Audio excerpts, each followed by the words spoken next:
The double doors of Harborview Military Medical Center's ER slammed open at 2:14 a.m.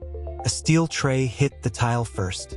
Then came the clatter of instruments, the wet slap of saline bags, and finally the trembling hands of night shift nurse Lena Voss.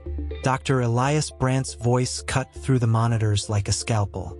"You're a liability in my or pack your kit and get out of my sight." Lena stood frozen, blood speckling the sleeves of her scrubs, while 6 residents stared at the floor. Brandt didn't wait for an answer. He turned on his €14,200 Rolex and walked away, Italian leather shoes clicking down the corridor. He had no idea the nurse he had just humiliated was the only person in that hospital who could keep the incoming VIP patient alive. And he definitely didn't know why an elite military working dog would obey her with one whispered command. Lena Voss was 34, single mother to an 8-year-old daughter named Mia, and lived in a 1-bedroom apartment on 12th and Harbor Street where the radiator clanked louder than the neighbors. Every night she arrived 45 minutes early, long sleeves hiding the pale scars that ran from wrist to elbow. She moved like someone who had once cleared rooms for a living, mapping every exit, restocking every crash cart with mechanical precision, folding fresh towels into perfect thirds so the edges never touched the floor. She never raised her voice. She never made small talk. And she never let anyone see the tremor in her fingers until that tray slipped tonight. Dr. Brandt, on the other hand, wore Brioni scrubs pressed so sharp they could have cut paper. He liked to stand at the nurse's station with one hand in his pocket, the other tapping the face of that heavy gold watch, reminding residents that some of us trained at Hopkins, not community college. Lena had become his favorite target. A dropped pen, a 2-second delay on vitals. Anything was enough for a public dressing down that made the young doctors chuckle nervously and look away. Tonight's mistake had been unforgivable in his eyes. A simple 4-tray. A mother's exhaustion after working 16 hours straight so Mia could have new school shoes. One tremor too many. By 2:47 a.m. Lena was in the break room gathering her things when the overhead speaker crackled. Level 1 pediatric trauma. ETA 4 minutes. Gunshot wound, unstable vitals, K9 escort. All available surgical staff to Bay 4. She should have kept walking. Instead, she paused at the doorway, listening to the distant wail of sirens growing louder. At 3:07 a.m., the trauma bay doors exploded inward. Paramedics rolled in a gurney carrying a 9-year-old boy whose small chest rose and fell in shallow, desperate bursts. Blood had already soaked through the pressure dressing on his left thigh. And beside the gurney walked an 85-pound Belgian Malinois named Echo, teeth bared, shoulders bunched, lunging at anyone who came within 10 feet. 2 security guards already had bite-resistant sleeves shredded.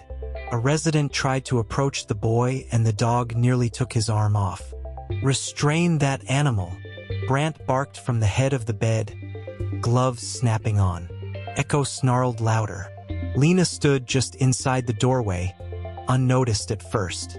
Then something shifted behind her eyes.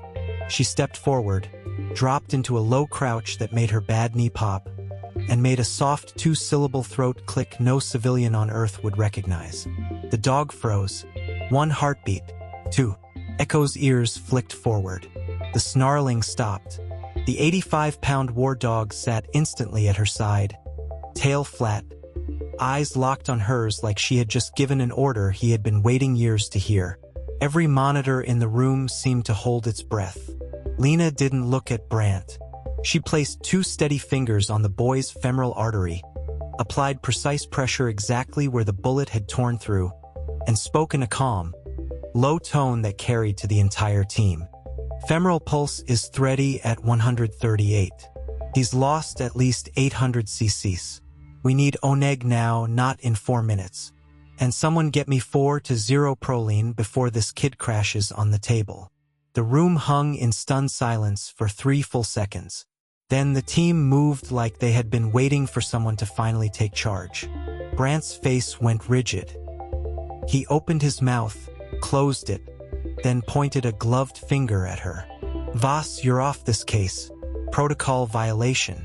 Write-up will be on my desk by 0600. Lena didn't argue. She simply kept her pressure steady while the boy's blood pulsed warm against her palm. Echo leaned against her leg, a solid wall of muscle and trust. In the chaos of lines and monitors, a folded, faded mission napkin slipped from the pocket of her scrubs and landed on the floor. It was nothing but an old square of brown paper with a few coordinates and a blood-stained thumbprint still visible in the corner. Captain Marcus Hale, the boy's father and a decorated Delta operator standing 6'3" in full tactical kit, noticed it immediately. His eyes narrowed. He had seen that exact fold before, in Helmand Province, in 2019. But before he could speak, the overhead lights flickered once. Then the radio on the wall crackled with a security alert. Unknown armed personnel approaching loading dock.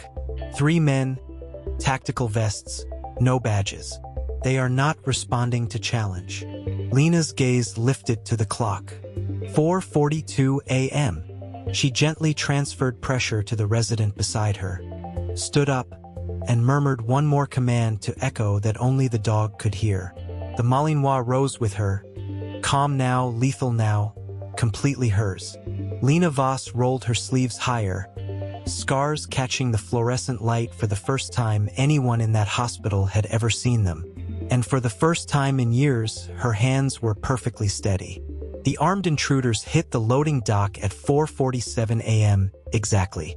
3 shadows moving with the practiced silence of men who had done this before. Lena felt the shift in Echo's breathing before the first boot scraped concrete. She didn't wait for security. She didn't wait for Brandt. She walked straight into the service corridor, the faded mission napkin now tucked back into her scrub pocket like a talisman.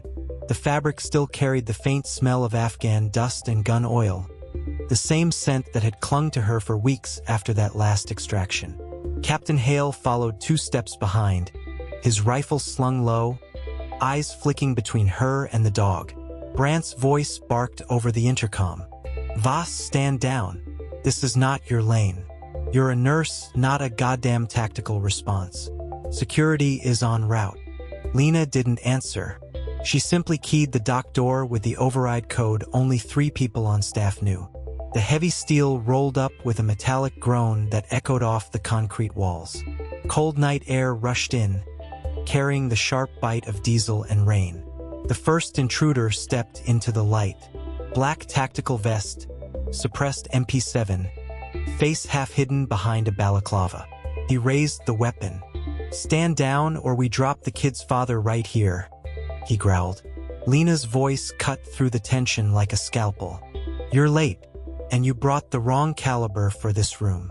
Echo exploded forward in a blur of fur and muscle. 48 kilos of trained violence hit the man chest high, driving him backward into a stack of oxygen tanks. The MP7 clattered across the floor. The second intruder swung toward the dog. Lena was already there. One scarred forearm blocked the rifle barrel, the other drove an elbow into the soft spot beneath his jaw. The crack of bone was unmistakable. He dropped. The third man hesitated just long enough for Captain Hale to put 2 centermass rounds into his vest. The impact slammed him against the dock door, but he stayed on his feet. Reinforced ceramic. Expensive. Hale's voice was ice. "Who sent you?" The man laughed once, wet and ugly. "Doesn't matter. The boy's leverage is already gone. Your little hero nurse can't save him from what's coming." Lena knelt beside the first intruder Echo had pinned. She peeled the balaclava back with 2 fingers. Recognition hit her like a slap. Sergeant First Class Riley Voss. Her own cousin. The one who'd sold her out in 2019 for a promotion and a payout. The blood-stained thumbprint on the mission napkin suddenly burned against her leg like a brand. Riley's eyes widened when he saw her face. "Lena? Jesus, you're supposed to be dead." "Funny how rumors work," she said quietly. "You made sure of that, didn't you? One anonymous tip to the wrong warlord. One folded napkin left behind as evidence I'd gone rogue. Brandt arrived then. flanked by 2 hospital security guards who looked completely out of their depth. His Brioni suit was rumpled, Italian leather shoes scuffed from running through the rain. The Patek on his wrist caught the dock lights at 4:51 a.m. "What the hell is this?" he demanded. "Voss, you're relieved. Turn in your badge and that animal. This hospital doesn't need vigilante nurses bringing their personal wars into my ER." Captain Hale lowered his rifle a fraction. His gaze moved from Lena to Brandt, then back to the napkin she now held openly in her left hand. The coordinates scrawled across it, 34.5289 degrees north, 70.0234 degrees east, were starting to make terrible sense. "You were there," Hale said slowly. "Hellmand, the night my team lost 3 men. That napkin. That's the extraction point my wife used before they took her." Lena met his eyes. For the first time, she let a sliver of the truth surface. "I flew the last Black Hawk out that night. Call sign Ghost Actual. 287 missions. They scrubbed my name after Riley here fed the enemy our route. I took the fall so the rest of the unit could live. Been paying for it in different uniforms ever since." The words landed like hammer blows. Brandt's face lost all color. One of the security guards actually took a step back. Riley coughed out a laugh from the floor. "Still playing the martyr, cousin? You think saving some kid on your table changes what you are? A washed-up pilot hiding in scrubs." Echo growled low in his throat. Lena placed one steady hand on the dog's harness. The same hand that had once flown Apaches through AAA fire at 50 feet off the deck. A new voice crackled over the dock radio then. "Female. Calm. Authoritative. Security breach confirmed. Stand by for director clearance. This is former Colonel Elena Voss, callsign Reaper. Reactivating under Article 72. All hospital personnel will stand down immediately. That includes you, Dr. Brandt." The radio clicked off. Silence swallowed the dock. Brandt's mouth opened, closed. His $1,400 shoes shifted on the wet concrete. This is impossible. She's a trauma nurse. She clocks in at 1900. She brings that damn dog to work like it's bring your pet to the office day. Lena rose slowly. The scars on her forearms caught the light again. Shrapnel from the crash that had ended her official career. She pulled the faded mission napkin from her pocket once more and pressed it into Captain Hale's hand. "Your son is still critical," she said. "He needs 400 more cc's of Oneg and a vascular surgeon who actually knows what they're doing. Not the one who just tried to write me up for saving his life." Hale stared at the blood-stained thumbprint. His own, from the night he'd handed her the napkin in a dusty ops tent outside Jalalabad. The night before everything went black. Brandt tried to regain control. "This changes nothing. Protocol still applies. You're out of line, Voss. The board will hear about this at 0800. But his voice lacked the earlier certainty. The polished administrator who had dismissed her in front of the entire night shift now stood in the presence of 3 unconscious mercenaries. A Delta operator, and a woman whose past was suddenly rewriting the present in real time. Lena turned back toward the ER doors. Echo fell in at her side, ears forward, eyes locked on the corridor ahead. The boys' monitors were still screaming in the distance. Another mini-crisis was already building.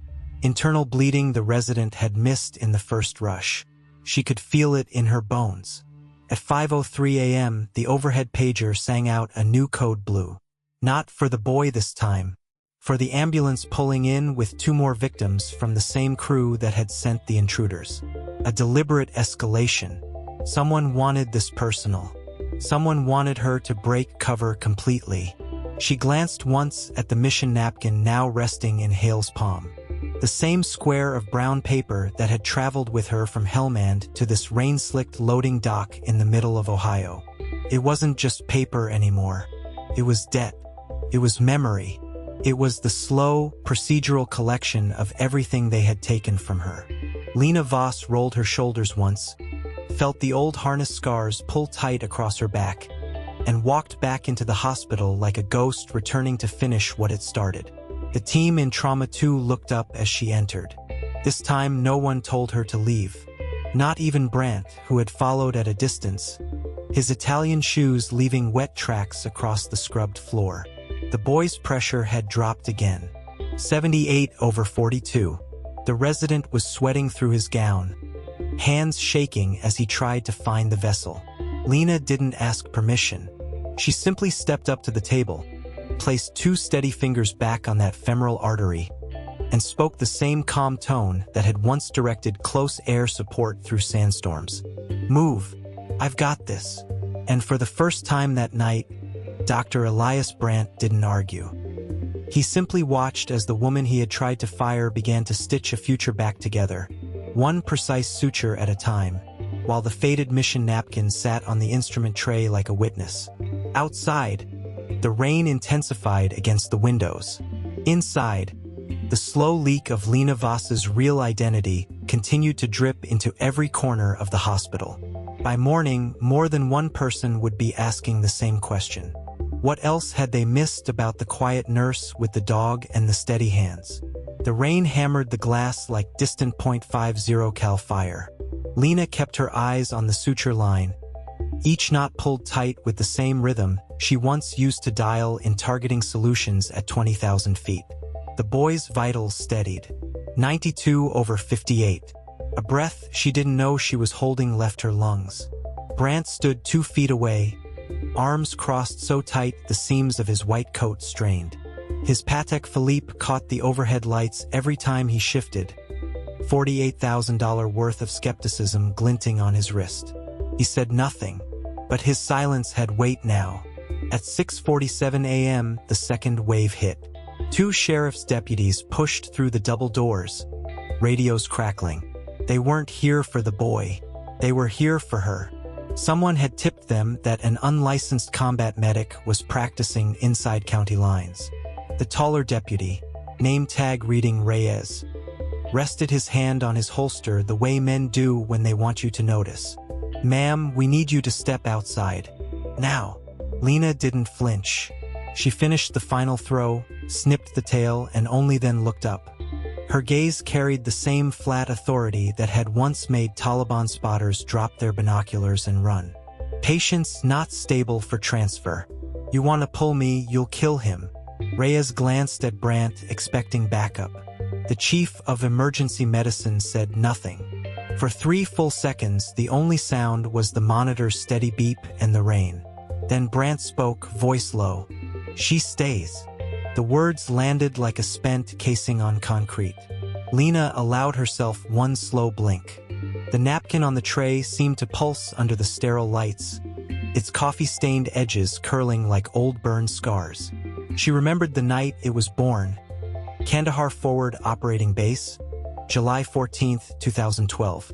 16 names scribbled in her own handwriting after a botched exfil that cost her wingman his legs. 16 debts. 16 reasons to disappear when the inquiry board tried to pin the whole mess on her call signs. She had walked away with nothing but that napkin and her dog tags. One she kept, the other she buried in a coffee can behind a tool shed in rural Ohio. Now the past was peeling back another layer, whether she wanted it to or not. By 8:15 a.m., the boy was in PICU. Lena slipped into the staff locker room, changed into fresh scrubs that still carried the faint smell of diesel and gun oil no detergent could erase. When she stepped out, 3 nurses were waiting in the hallway. Not to complain this time, to ask questions. "You were in the Air Force, weren't you?" whispered Carla, the night shift lead, clutching a clipboard like a shield. "My brother was at Bagram. He said there was a pilot they called Ghost 6 who flew 287 night missions in that one summer alone. Saved his whole platoon twice." Lena's pulse kicked once, hard. She kept her face neutral. Lots of pilots out there, but the name had been spoken aloud. Ghost 6. The handle she thought died with her commission. The leak was widening. She found Hale in the break room at 9:22. Feeding the dog scraps of turkey from his own sandwich. The mutt's tail thumped against the linoleum when he saw her. Hale looked up, eyes red from no sleep, and slid the mission napkin across the table without a word. It was drier now, but the ink had bled in places, turning certain names into ghosts themselves. "You gonna tell me what this really is?" he asked. Lena sat. The chair creaked under her like old cockpit leather. "It's a list. People who said I was finished. People who took my wings, my rank, my name. 16 of them. Some are already crossed off. Quietly. The rest." She let the sentence hang. Hale didn't push. He simply tore a corner from his napkin, folded it once, and tucked it into the dog's collar like a tiny flag of solidarity. The gesture landed somewhere behind Lena's ribs and stayed there. At 10:48, the new crisis arrived wearing a tailored navy suit and carrying a leather portfolio embossed with the hospital board's gold seal. Evelyn Hargrove, Chief Operating Officer, heels clicking down the corridor like incoming mortar rounds. She stopped outside the pica window where the boy now slept under a warming blanket. Brant stood beside her, jaw tight. "I've reviewed the overnight logs," Hargrove said, voice polished as her 2-carat studs. "Unauthorized procedures. Possible liability exposure in the 7 figures. Dr. Brant, you assured me this nurse was a simple triage tech. Instead, I'm hearing rumors of combat experience and some kind of folded paper talisman." Her laugh was brittle. "This isn't a VA hospital, doctor. We have standards." Brant's Italian shoes shifted. For the first time, Lena saw doubt flicker across his face. Not at her, but at the woman giving the orders. He opened his mouth, closed it again. Lena watched from the nurse's station 20 feet away, fingers tightening around a fresh cup of coffee that tasted like jet fuel and regret. The dog tags she kept hidden in her left pocket suddenly felt heavy enough to drag her through the floor. One more name on the napkin belonged to someone just like Hargrove, someone who had signed the report that ended her career. Number 9, still uncrossed. She set the coffee down untouched. At 11:37, the hospital administrator called an emergency meeting in the 3rd-floor boardroom. Lena was not invited. She went anyway. The door opened under her hand without a knock. 12 suited faces turned. Hargrove's expression soured like week-old battlefield rations. "This is a closed session, Ms. Voss." Lena placed the mission napkin on the long mahogany table. It looked ridiculous there among crystal water glasses and Mont Blanc pens. Yet every eye locked onto it. "You wanted to know who I am," she said, voice low, steady. "I'm the reason your trauma bay still functions after the last round of budget cuts nobody talks about. I'm the reason that ambulance crew made it back tonight instead of bleeding out in a ditch. And I'm the reason that boy upstairs still has a pulse." She let the silence stretch until it hurt. Hargrove recovered first, cheeks coloring. "These are serious accusations. We'll need documentation, credentials." "You already have them," Lena cut in. "You just never looked past the janitor scrubs and the single mom with the rescue dog." She turned to leave, then paused at the threshold. One last line, delivered soft as a spent round. "Check the telemetry logs from last night. Look at the call sign that came over the encrypted medevac channel at 4:12 a.m. Then ask yourself why a washed-up nurse knew exactly which frequencies still worked when your multi-million-dollar system failed." The door closed behind her with a quiet click. In the hallway, Brant caught up, breathing hard. His perfect shoes were scuffed now, wet from earlier. For the first time, his Patek was hidden beneath a pushed-up sleeve. "Voss," he said. "Just the name. No title. No es near." She stopped but didn't turn. "I was wrong," he continued, voice almost too quiet for the empty corridor. "About the termination. About you. I saw the after-action footage from Hellmand they tried to bury. Ghost 6. That was you." Lena's shoulders tightened. The scars pulled again. She reached into her pocket, closed her fist around the dog tags. The metal was warm from her body heat, the way it used to feel after long flights when the cockpit finally went cold. "Not yet, doctor," she whispered. "The list isn't finished." She walked on. The dog waited at the end of the hall, tail low, eyes alert. Hale stood beside him holding the mission napkin again, now folded into a perfect triangle like the flag they hand to widows. Something in the way the paper caught the fluorescent light made Lena's throat close. Another escalation was already forming. She could feel it in the sudden silence of the overhead pagers, in the way every staff member now glanced at her with a mixture of awe and fear. The past wasn't leaking anymore. It was flooding. And somewhere in the city, the next name on her list had just learned she was still breathing. Lena knelt, scratched the dog behind the ears, and let the animal lean its warm weight against her.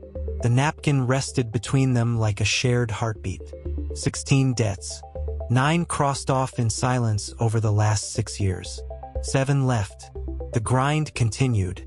At 1:14 p.m., her phone vibrated with an unknown number. She answered without speaking. A voice she hadn't heard since the dust of Afghanistan came through the line, clipped and urgent. "Ghost 6, this is Reaper Actual. We have a situation. One of the old team just went dark in Columbus. Looks like the same crew that hit your loading dock last night. They're coming for the boy next, and they know exactly who you are now." Lena closed her eyes. The rain outside had finally stopped, but the storm inside her chest had only begun. She looked at the napkin in her hand, at the names still waiting to be struck through, and felt the old harness scars burn like fresh brands. The debt was about to get loud. The next morning, the boardroom on the 32nd floor of the old Atlas Tower smelled of fresh espresso and fear. Sunlight sliced through floor-to-ceiling glass and landed on the long mahogany table where 14 executives sat in $2,000 suits. At the head, Dr. Elias Brandt adjusted his Patek Philippe, the watch catching light like a warning. His Brioni jacket hung perfectly on the chair behind him. He had called this emergency session to bury the final threat to his legacy. Lena stood at the far end in faded blue scrubs, the same ones she'd worn the night she carried a dying child down 3 flights of stairs. The dog tags rested against her sternum, hidden but burning. In her left hand she held the mission napkin, now creased and soft from years of quiet folding. 7 names had been struck through in black ink. The 8th, Brandt's, remained. Brandt didn't even look up. "Security, remove the janitor. We're discussing 9-figure contracts, not staffing complaints." A ripple of nervous laughter moved down the table. The same laughter that had followed her out of this building 6 years earlier when Brandt had called her a broken asset with no remaining value. She had stood there then with discharge papers in one hand and the boy's tiny stuffed bear in the other. Today the bear waited in her truck downstairs. Today the laughter would choke. Before the guards could move, the double doors opened again. 3 men in dark windbreakers entered carrying slim aluminum cases. One of them was Reaper Actual, Captain Marcus Reed, his face weathered but eyes sharp. He set his case on the table with a metallic click that silenced every voice. "Dr. Brandt," Reed said, voice low and carrying. "You might want to sit down." Brandt's smile thinned. "This is a closed meeting." Reed ignored him and opened the case. Projector hummed to life. The first image hit the far wall. Grainy green night vision footage from Helmand Province, 2009. A Black Hawk banking hard through tracer fire. The call sign Ghost 6 painted on the fuselage in faded white. The pilot in the left seat was unmistakably Lena. Younger, eyes like iron behind the visor. Gasps traveled the length of the table. The second slide was a Pentagon citation. Distinguished Flying Cross. 2 silver stars. The language was clinical, but the numbers were not. 287 combat missions, 41 extractions under fire, 0 lost souls on her watch. Brandt's fingers froze halfway to his water glass. Lena stepped forward. Her boots made no sound on the polished floor. She unfolded the napkin and laid it flat beneath the projector's beam. The names were visible now under the harsh light, 14 total. Brandt sat alone at the bottom, untouched. You fired me the day after I refused to sign off on your cut-rate medevac contract, she said, each word measured. The one that would have sent substandard armor to my squadron. You called me useless in front of the entire night shift. You told the boy I was raising that his mother was just another broken vet who couldn't keep a job. She tapped the napkin. This list started the night you laughed at me. Every name on it signed the order that got 4 of my pilots killed because their birds had counterfeit parts. You covered it. You profited. You buried the after-action reports. Brant's face had gone the color of old ash. The Patek on his wrist suddenly looked cheap. Reed spoke again. We recovered the missing team member in Columbus at 0400. He's stable. The crew that took him is in federal custody. They sang doctor. Every invoice, every wire transfer, every offshore account. Invoice 4471. The one with your signature. The third slide appeared. A bank ledger. $178,000 monthly deposits routed through a shell company Brant personally controlled. The room went so quiet the air conditioning sounded like jet engines. Lena looked straight at the man who had once made her feel smaller than the dog tags in her pocket. You wanted this public, Elias. You scheduled the press conference for 2 p.m. downstairs. The same reporters who filmed me walking out with a cardboard box are waiting in the atrium right now. Brant's mouth opened, closed. For the first time in 20 years, the polished surgeon had no script. At 1:58 p.m., the boardroom doors opened onto the glass-walled mezzanine overlooking the main lobby. Cameras flashed below. Executives, staff, even the security guards who had escorted her out years ago stood shoulder to shoulder. The boy, now 14, tall and quiet, stood at the front with the stuffed bear tucked under one arm. The dog sat at his feet, ears up. Lena walked to the podium. Brant followed 2 steps behind, shoes no longer clicking with confidence. His Italian loafers squeaked once on the marble. She didn't raise her voice. She didn't need to. 6 years ago, Dr. Brant called me scrap. Today, the company he built on stolen valor and counterfeit lives is being placed into federal receivership. Every contract he signed with my squadron's blood is now void. The families of the pilots we lost will receive the settlement they were always owed, $14 million, to be disbursed by close of business tomorrow. She looked directly into the nearest camera lens. And Dr. Brant has something he would like to say. The silence stretched. Brant's hands trembled at his sides. He stepped to the microphone, tie suddenly too tight. His voice cracked on the first try. I was wrong. The words fell like stones into still water. 6 years ago, I humiliated a hero because she wouldn't let me kill more of them for profit. I called her useless. I laughed while she carried the weight I refused to carry. I was the useless one. He turned to Lena. Tears cut tracks through the perfect tan. Captain Voss. Lena, I'm sorry. I will spend every day trying to be half the person you already are. The atrium erupted, not in applause, but in something heavier. Phones lowered, heads bowed. A few of the older nurses who had once avoided her eyes were crying openly. Lena felt the dog tags warm again against her skin. She reached into her pocket, pulled out a fresh black marker, and drew one final line through Brant's name on the napkin. The ink bled slightly, like old blood finally drying. Later that evening, the city smelled of wet pavement and coming spring. Lena sat on the tailgate of her truck in the empty parking garage, boots dangling. The boy leaned against her shoulder, the stuffed bear between them. The dog rested its heavy head across her lap, warm and steady. The napkin lay folded in her palm, all 16 names now crossed out. She ran her thumb across the faded ink one last time, then tucked it into the bear's worn pocket where it had lived the night she carried the child out of the wreckage in Helmand. Brant appeared at the edge of the garage, alone. No entourage. No watch. His Brioni suit looked borrowed. He stopped 10 feet away, hands in his pockets like a man who no longer trusted them. I meant it, he said quietly. All of it. Lena studied him for a long moment. The scars on her shoulders didn't pull quite so hard tonight.